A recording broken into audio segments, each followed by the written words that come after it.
Hello, everybody. Good evening. This is Dr. R. I was out and doing a lot of stuff outdoors today, and just reached home a few minutes ago, and we were able to start in time. I think Yesterday I was talking about psychological guidance is totally wrong. Um, I don't know whether many people heard it, but I just come and monologue deliver it anyway. So thought I will repeat that today. It's kind of difficult subject and controversial, and it takes some deep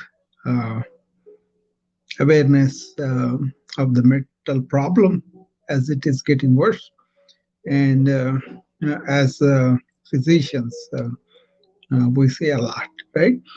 And we wonder about, is the psychological counseling, psychological therapies, psychological treatments, apart from organic psychiatric illness, are they really working? There was a debate at one time among the companies who are paying for the therapies that people are going through, and they kind of were complaining that the bill is going up, but the people are not, they're not changing, they are the same, right?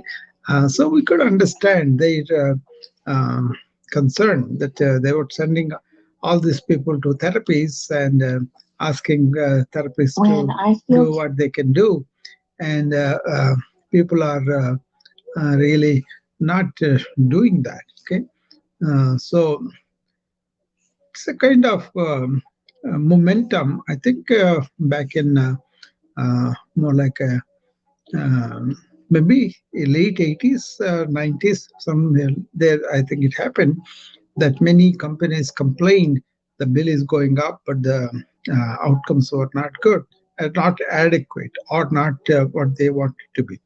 So it's basically they were complaining of people not becoming uh, mature and functionally able to do at work, and then there was a movement in psychiatry. They wanted to call this as a behavioral med. So they were going to manage their behavior with medications and therapy minimum and all that, right? And from that, now it has evolved to psychological, positive psychological treatments, right?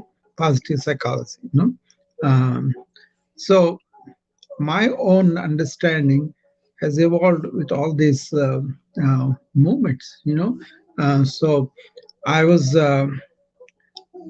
brought up in a culture where we hardly had anybody had any therapists being seen by any of our uh, our family members or friends or anybody. There was one incident. One of my friend's daughter, not daughter, sister, she went into a spell of depression for a few days, and then she was given regular psychiatric treatment. We didn't know what it was, but I suspect it's more like an electrical shock, right? That was there.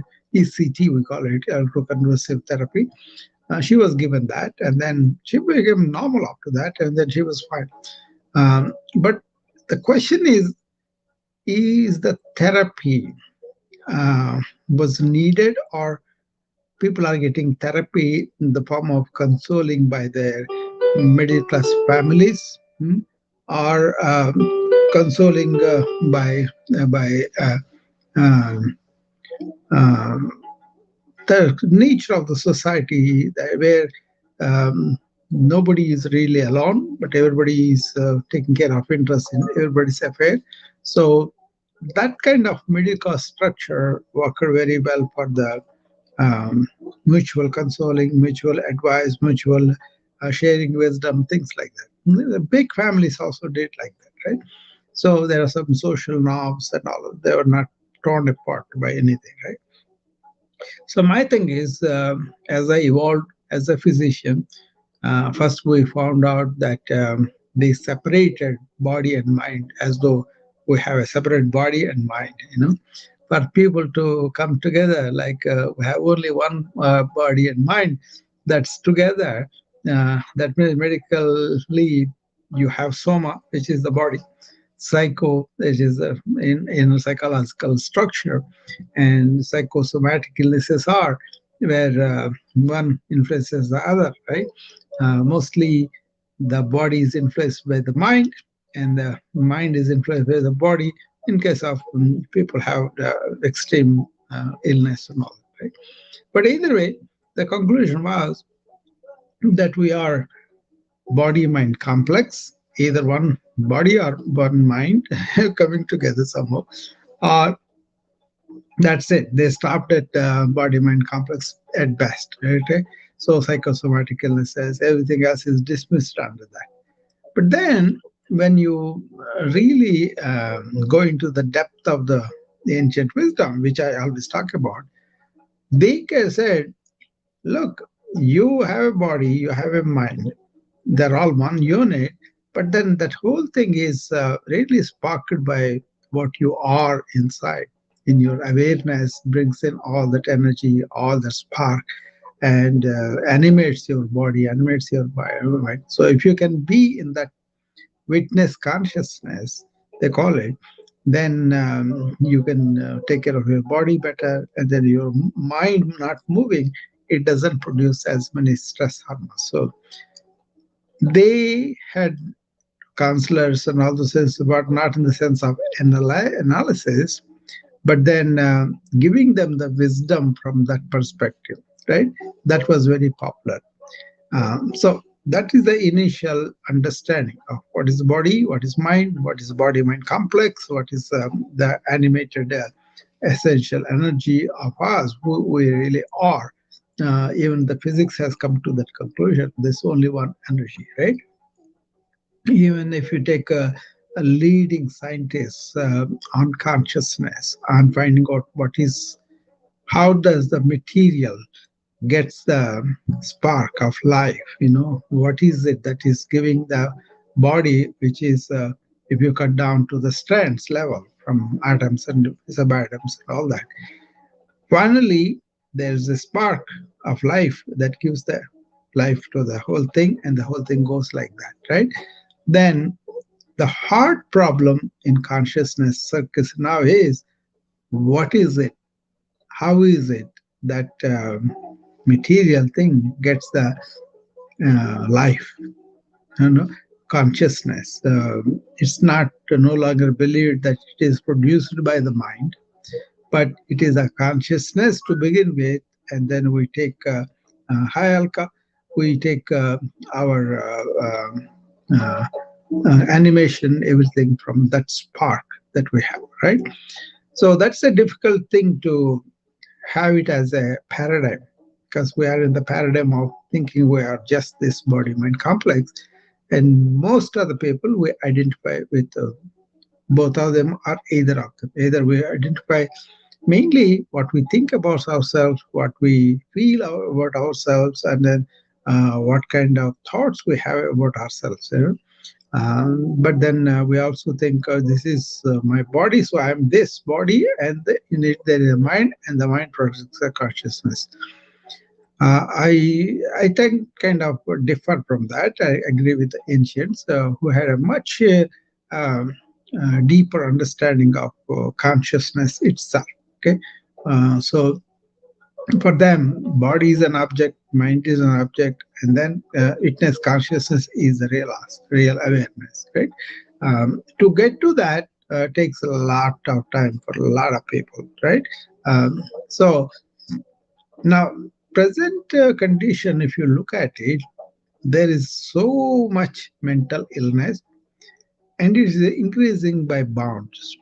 So, as a practical physician, that I see many people having problems and having, going to the psychiatrist. Lots of times, they are complaining the psychiatrists take the money, but they don't have any result. They just give them some pills, and then they take them, and then the psychiatrist I was sending the patients told them, I believe, you should be feeling better with this medication. That's it. And then he charges them whatever money he charges, 170 or whatever, and then sends him out. So they prefer to come to us, internal medicine clinic, rather than psychiatric clinic. Okay? But lots of times, some of the suicidal tendencies, some of the people who are really going to do something nasty to them, then we had to call the psychiatrist. But then many of the times, they don't have any answers. Uh, Leave alone somebody is psychiatrically ill and the psychiatrist goes, and then organically ill psychiatrically, like a bipolar disorder, deep depression, or really schizophrenics. I'm not talking about them. I'm talking about regular people who are working in a multi-story or building or something, and they all go to the therapists, the so-called therapists, right? There are psychological therapists. There are so many kinds of therapists, and then they sit down with them, and then the Freudian style or Jungian style, whatever, right? Those people have become a problem because the companies who are paying for these people to go and get the therapies, they complain that these people are not getting better, in the sense they're not, their performance is not getting better, their relationship with the company employees or company is not improving. And what you promise that these people will be more functional and more efficient and more healthy by in their mind and life, that was not happening. But we are dishing out a lot of this money because they looked at, big companies looked at the bill, and they said these people are doing it more like a vacation. They go there, they sit there, and they come back, but they don't change anything. It's not the fault of the therapists, it's not the fault of the people who are taking the therapy, but it's so the result was like that, right? Some people had adjustment problems. So they went there and they saw the adjustment through the therapists much clearly, and they fixed themselves. But if you look at the fundamentally, how much mental illness is increasing in number, and how many people are doing suicidal attempts, that's also increasing. And how is the technology contributing to our mental illness? That's out there. But there's something fundamental here. If you take evolution of thought and evolution of beyond thought and establishing ourselves in the true self, that kind of paradigm, uh, René Descartes, French philosopher, right? And he was trying to say something like, what really defines me as a human being? And he went from not just the body, but he went up to the thought, and he said, I think, therefore I am, right? And the factual thing and the reality is we are not just the body mind complex, but we are something like a conscious being inside, right? And that is the one which really propels everything in our life. And then we get caught when we identify with only being a body or only being a thought. Rene Descartes contributed to the conclusion, I think that's why. But then the thinking faculty is limited. Thinking faculty changes thinking all the time. And uh, thinking can give you a limited view of yours. Thinking itself makes you limited, right? So, my thing is, but whoever I see, many people think continuously. They don't know how to really be serene, silent, and then use the thought for their purpose, but not being in thought like a victim and also not able to control it. Okay, that kind of thing is really causing problems, I think. So a Freudian psychologist or a Jungian psychologist is, they may have produced the solutions only that fit with the thinking mechanism, but then it comes back, right? So the therapists also, they act on the analysis, and you go on doing the analysis forever, and you never come to any conclusions and all that, Whereas ancient looked at what is positive in human beings. Can we have this broad understanding of mind and go beyond the mind? And are there faculties like intuition, inner looking, and identifying something that is beyond the thought paradigm? And it happens in psychiatrists, not in scientists. What happens in the science for sure is, if you accept something that is there as that's the whole truth, and you cannot go beyond it to find what is there behind it as the truth. So you're not limited as scientists, right? You go and explore. As you get something, you explore more and more, like that. So positive psychology was really employed as a human quality and amplifying those good things every human being has. Then you will be able to really meditate, and then also stop all thinking that is like a uh, really not to be associated with the movement of thought, but rise above that and look at it with awareness, because you are aware of your thoughts, aren't you? That is a fact that all the human beings we have. So even if you take a regular daily thing, you are aware of your thoughts. That means there is awareness which is beyond the thought. Okay? To establish yourself in that awareness and do everything really helps you to be silent at the thought level, serene, and really draw the energy from living itself, right? I think this is where the modern man is making a mistake, is thinking that we are our thoughts. Not really. Thoughts are happening to us, right? So there is a lot of understanding of the mind that done in books like Patanjali Yoga Sutra. It actually is not a book. It's like a system that evaluated over thousands of years, right? So what they said was, okay, you have a stimuli outside. From this stimuli comes to you, then you respond with your expansion of thought, what it is, why it is, what it is, or how can I experience this and all that. But then if you get stuck with the thought itself, you can't go beyond it. That is where the blessing is. If you can go beyond the thought in the silent, blissful self, then that is supposed to be the goal of humans as per the ancients. I agree with that. I think everything looks much simpler, much easier, and also much more easily manageable. Relationships, conflicts, and all that, they are based on thought. So if you are going to be in the present, somebody said something to you in the past, you can easily see that from an awareness point of view. But if you allow it the thought to analyze that, that analysis is called paralysis, because it goes on analyzing, analyzing, analyzing. And the danger is, the longer you stay in that loop of the thought, the more firm you make the mechanism of thought.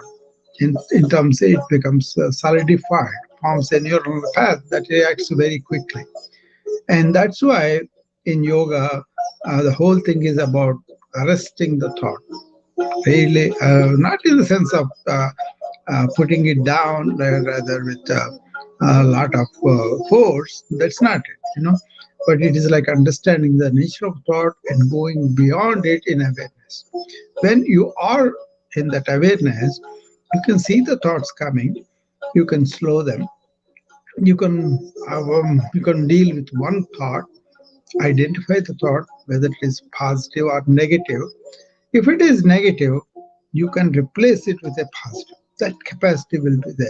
This is called cognitive reframing in modern psychology. In ancient yoga, it's called pratipaksha bhavana. That means you replace the opposite feeling. Constant practice of being positive or looking at the positive side of anything. For example, I was just talking about one of the students, and then to her, and she has an event in her life. That's why she was kind of upset and all that. But then she was taking that relationship for granted, and no relationship is for granted anyway, and it is falling off. So she is reacting from the thought level, where that is making her feel sad, may feel her really not helpful. So many thoughts are coming and then going on one to the other, right? So she become very sad, very teary, very all of that. We can sympathize with her, but then somehow we got to lead her from that coil or cycle of thought to awareness.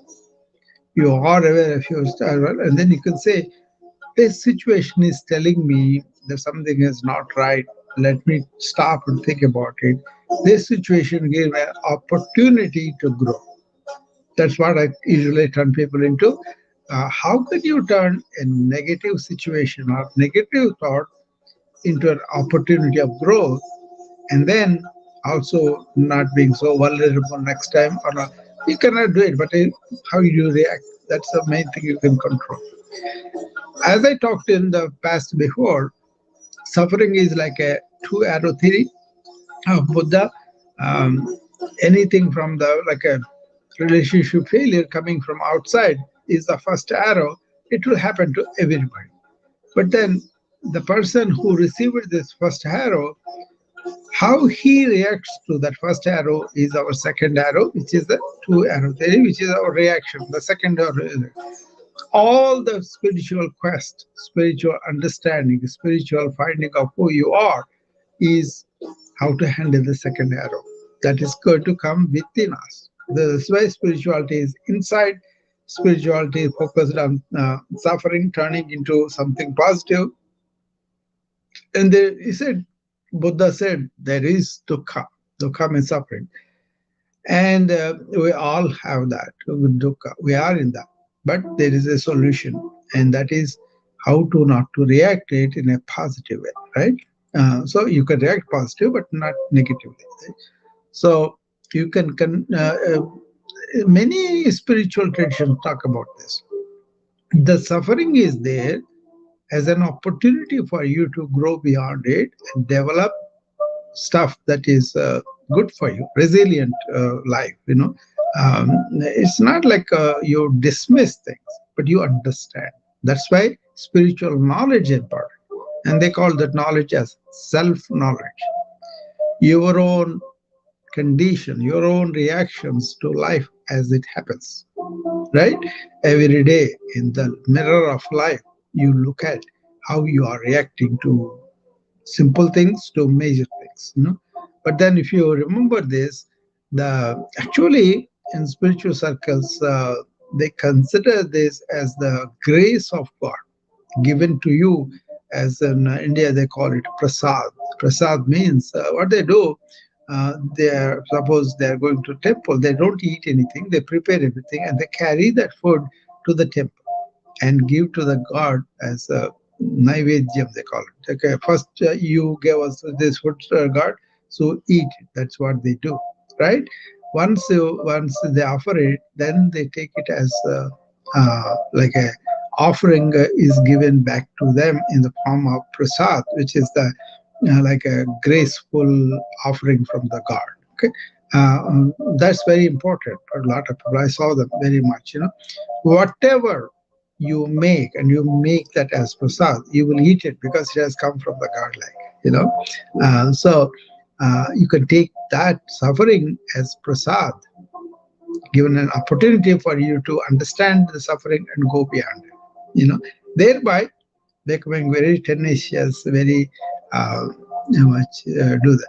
Psychological guidance is not going to allow you to develop that. That's the conclusion of many of the spiritualists. But then each person can take their own opinion. Personally, I have seen patients who have not improved because of these therapies, or they may have appeared like they have made a little bit progress, and then something really serious comes. And there's things come, right? Disease, death, accident. So many things happen because we're all set, and some one family member really gets affected with an accident or with a disease or with a failure or economic failure, whatever that happens. Immediately, people break down because they have set up dreams for themselves, goals for themselves, so much, and they're so really depressed in their mind, and they don't really live very well, right? So many things happen to people. But then, if you look at all this life as an offering to you from the God, and then whatever He gives, you're going to accept. This is a devotional way people look at it. But as a modern man, um, I don't have to have devotion. I don't have to have belief. I don't. I want to question. I want to learn. I want to understand myself, how I react if I get. So that is a spirit you kind of take it. This is the offering from the divine, and then I'm going to take it and then go through it, and thereby I'll be stronger.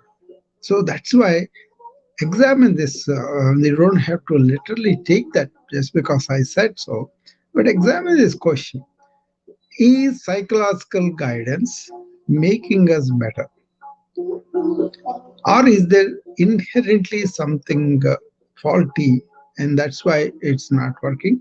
And also, general life breeds a lot of anxiety, depression, all the stress, and all that, right?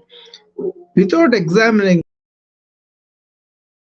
the source of the stress, do the bandage for somebody with a few hours of talk, you are not going to do anything. That's why the mental illness is going tremendously all over.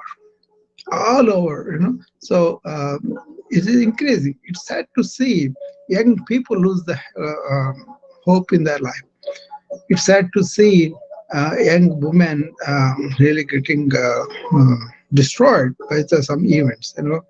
They fall in love, they say, they marry, and they have kids, and then they are ended up with those kids, and the other guy walks out. Why there's so many single mothers I live in America, I see that, right? So my country, you can take charge of this, whatever stresses you come your way, and then you understand this turning negative into positive, and do that daily for no money. No, don't have to see anybody. You can just understand how to look, how to calm your mind, and then look what is happening within you. Don't justify, don't criticize. For example, you are looking for a promotion at your workplace, and you don't get it, and you have been working hard.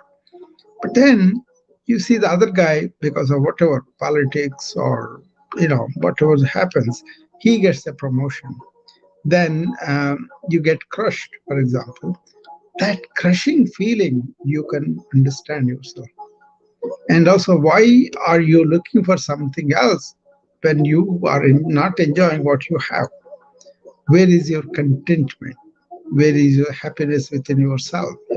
Why do you associate yourself with the success so much? So when it is not coming around, you'll be doing that. Okay, you can with that positivity, you can go and develop your skills, or you can go and find a place that is going to recognize you. I think all those strengths will come when you have this inner turning of that negativity into positive. I hope that makes sense. And I was very serious about this topic because over the 45 years so far, I've seen so many people with stress and burnout, anxiety, depression, and all that. But now, lately, this has become very uncomfortable among the physicians. I think a few years ago, I saw the numbers. 186 doctors are committing suicide every year. It's going up. You know, that's why I'm serious about the burnout. That's why I help the physicians who are burning out. Okay, excuse me. So this approach to this therapy level and thinking that somebody is going to fix um, may not be a wise idea. Instead, don't be obsessive about your negativity, but see the negativity for what it is happening, and then see the ray of hope around it, and then you will be happy. So that happened to me too, because I was seriously ill, and at that time I took that as an opportunity for me to grow. Then came out of that and developed wellness systems that are working very well for my patients and other people, because I don't blindly do only medications anymore. I used to advise them on so many lifestyle changes before, but now, with a passion, with a personal experience, I'm telling people, come on, positive,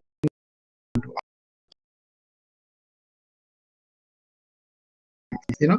So nowadays, I would have come to this blissful existence which I am having now without going through that stroke. Okay, so that negative experience, everybody was scared because I had a huge practice, so many people are employed, and then so much of responsibilities in the hospital, in the society, and also in so many places, right? So I was enjoying it, but it was too much probably, so everybody thought I'm done at that stage, and then all my big investments and everything will go down on the medical field. No, it did not. Within a month, I came back, and ever since, that was in 2014. Now it's almost 10 years, right? And to this day, I have not taken a single Tylenol. But it was kind of somehow things were there. I continue to practice. What I'm saying is, whatever happens in our life, if we can really muster up some positivity around it, and that can put us in the positive mentality and then do that. This psychological guidance establishes somebody is superior to you, and I'm not able to do it myself. That's why I have to go there, pay some money, sit down in front of them, I just talk, and with that it will go away. I think that has become a myth. Okay. Hi, Jacob. How are you? Dr. Rao, bonjour. Yeah. Nice to see you. Philip sent me something earlier yesterday about urge surfing, and that was really interesting. It's like identify the thought and the boundary, and exactly the boundary of it, of the feeling. And it's really interesting. And sometimes it's difficult to even want to try to attempt that stuff, but I feel like it's a really way of introspection. I don't know. You were here when I was discipline, inhibitory control, anything like that. Yeah. I don't know. I was talking about this. Okay, if you look at it simply, do you have thoughts, or thoughts are having you? Usually, we are aware that we are thinking. These things are coming. This thought has come into it, and as you grow into this, your natural awareness is already there. Then you will be aware of the thoughts as they're happening. Then you can slow them down, and you can identify them, and then the negative can be replaced with a positive. These are the steps I teach in the meditation. What I tell them is, okay, your thoughts are going all over, and you cannot really get them together.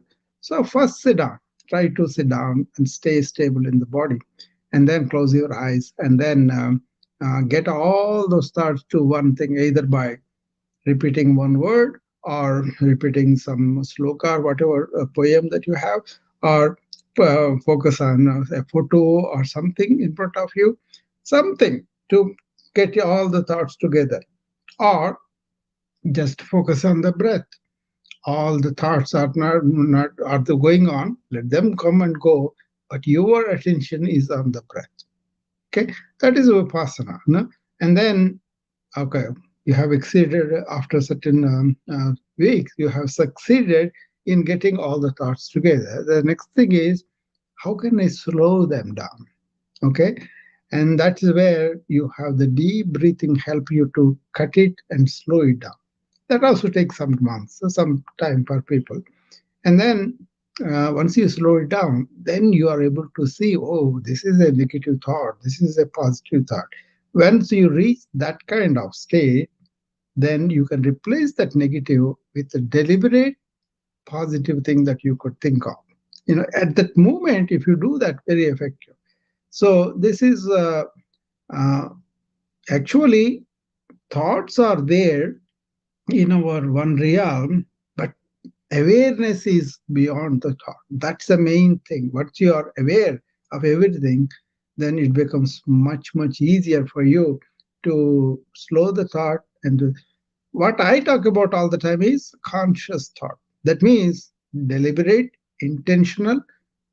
I'm going to think because I want to think. I'm not going to say, oh, they are happening by themselves. And yeah, because you allowed it, you are not aware of it, they are happening like that. And then also they go and get strengthened by themselves and they bury in the subconscious and they come up. So that's why trying to be in the present moment, in attention every time when you go into the work or whatever you do, that is the key to really not to have thoughts who are all over by themselves or random by themselves or coming by themselves. So very simple thing I tell people, attention to every action from morning till evening. So in the morning, my students are told, okay, be with me here and now. Focus on each asana you're doing. Focus on what the body is doing for that. Suppose I say stretch, I do the stretch with them. So I do the stretch. I can go longer because I'm used to that. And I will say, okay, if you are feeling tense up and there, don't push it. Just to stay with it. Be aware of it. So then you are drawn to the present moment. What is happening to you? Not all the conclusions, all the theories, everything that we talk about. No, not that. I just want them to be just focused on what we are doing and focus on the breath, the deeper breath that accentuates your present moment awareness much more. And once you did that for 1 hour with me, I invite them to take it like a perfume to the work, where you're doing something, just check yourself. Am I here completely or not? Am I doing what I'm doing? You see, all this multitasking, all this stimuli coming at us is really taking us away from being attentive to whatever we are doing. Unless there's a crisis, people are not attentive anymore. So deliberately teach people how to be attentive. For example, I do that. I'm aware of every movement as I do. It's called movement to movement awareness. So not thoughts, movement to movement awareness. And as you get more and more into that, it becomes natural. Actually, our natural thing is our awareness. Without that awareness, we will not enjoy anything. We will not talk with anybody. We will not notice Jacob or Alka or Nestle, anybody who is here. So we have to be aware of them. They are there, they are going. So doing that awareness bit is very important modern times because modern technology, modern activity, fast pace, and all that, they're taking us away from this attention and we're getting attention deficit. That's my concern too. So I'm not a victim of this technology because I use it as a tool.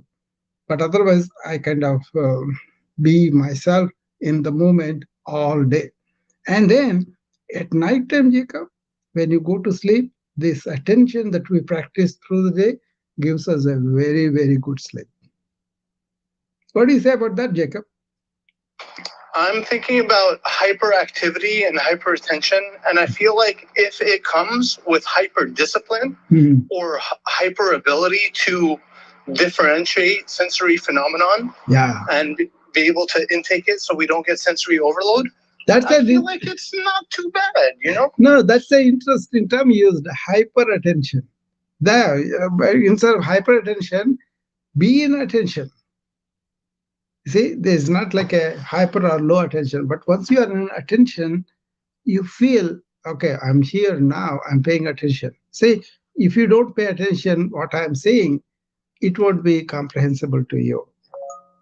You don't need hyper attention for that. You just say, okay, let me see what he's saying. But suppose you're interested in the matter, you have a question about what is he talking about, then your attention will be here. So, but still, but the practical was I like the term hyper attention, but necessarily it's only attention. You know? Yes, because I feel like hypertension leads to uh, attachment. It's like if we can't if we can't stop, or if it's difficult for us to stop the chosen thing, then that's also not addictive. Yeah, it's something. Yeah, you're right. You're right. But what it is try to be attentive to the breath. When you are not working, that itself brings you to the movement here, right? And then it becomes a habit to just suppose you are driving, see whether you are engaged in some thought about a meeting coming up or whatever, or are you aware of the changes that you see on the same road that you are driving. That brings your attention to the present moment. I used to use this Apple Watch. I still have that. A photograph on the front of the phone also. It says AIP. Am I in the present? It's a mnemonic for that, right? Just having this visual cue. This was several years ago. Brought me back to the present. Suppose I'm vagabonding with my thought it's very easy to do that with so many patients, so many things going on, right?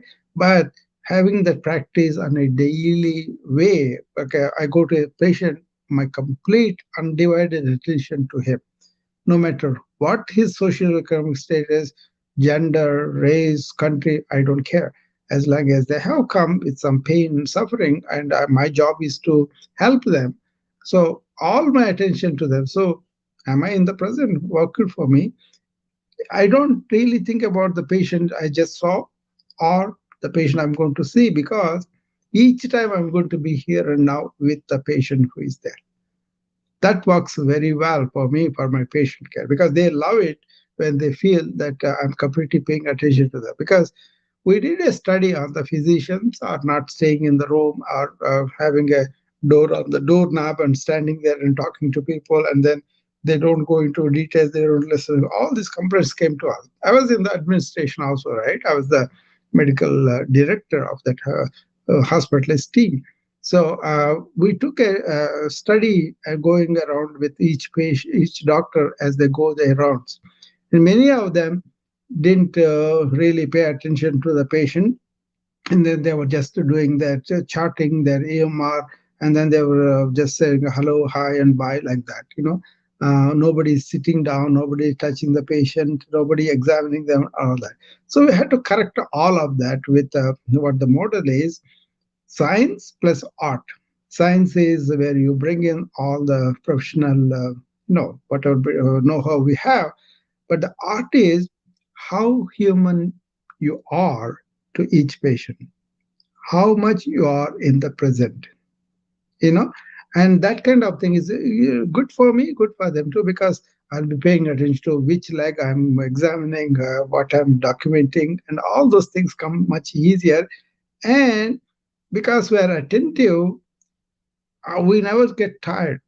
But if you're thinking 10 different things, then you get tired. Make sense? Anybody else? If you want to comment or you want to talk, please come up. I'll come.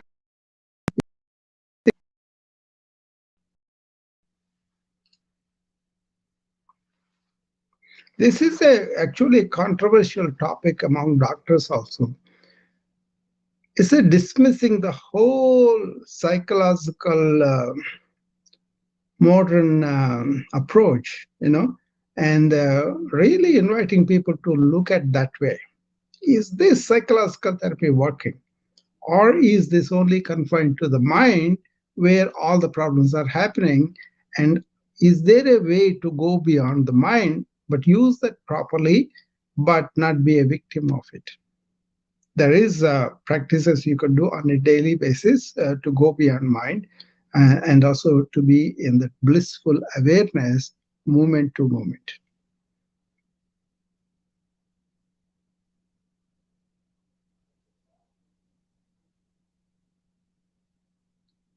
So any questions, or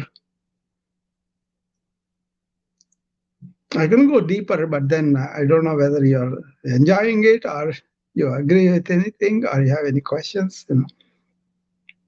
I'm repeating this topic today because um, I thought this is important because of the increasing mental illness and increasing artificial intelligence, increasing stimuli.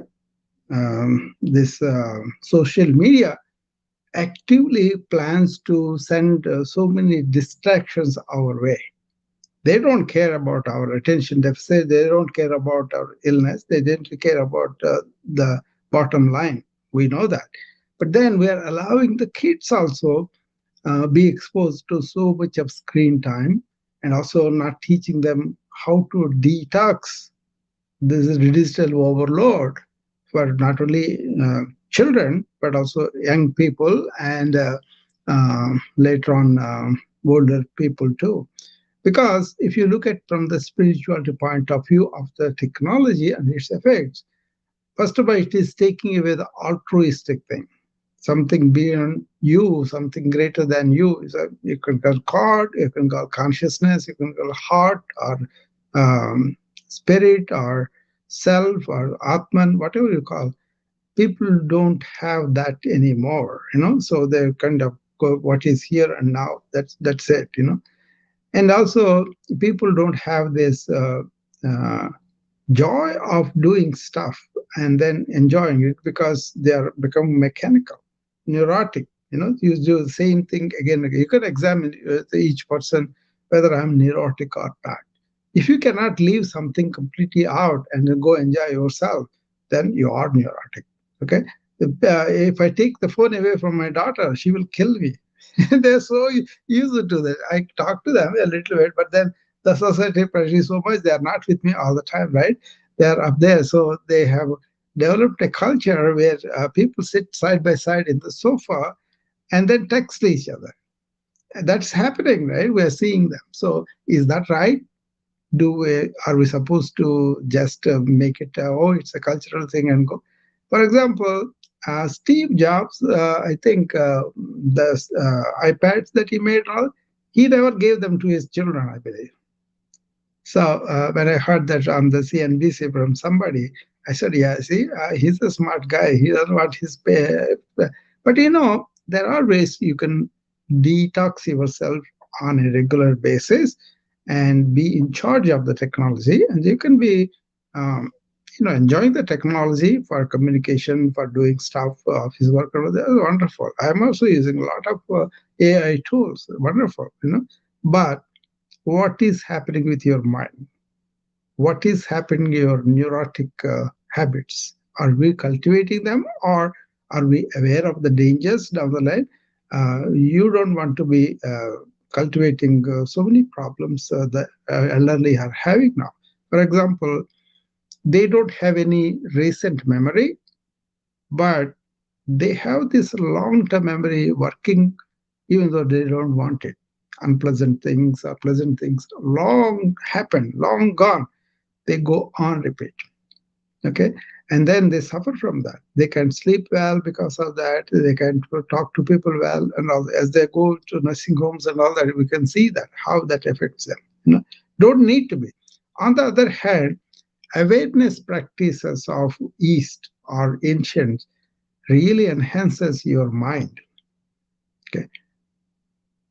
I'm learning. I'm still having a lot of awareness growth and all that. But still, uh, 10 years ago and now, I think I'm more sharp and I'm more silent too. So I can enjoy the silence most of the day. But when I'm working, like for example, I'm talking to you guys, so I kind of put my soul into it. and I enjoy that too. I don't expect anything. Just I'm telling you my concern as a physician. Why so much psychological illness? So much mental health problems? Why we are not really paying attention to that? You know? Examine that. So, anybody wants to come up and say anything or ask me anything? I will stay for a few minutes. Otherwise, I will go.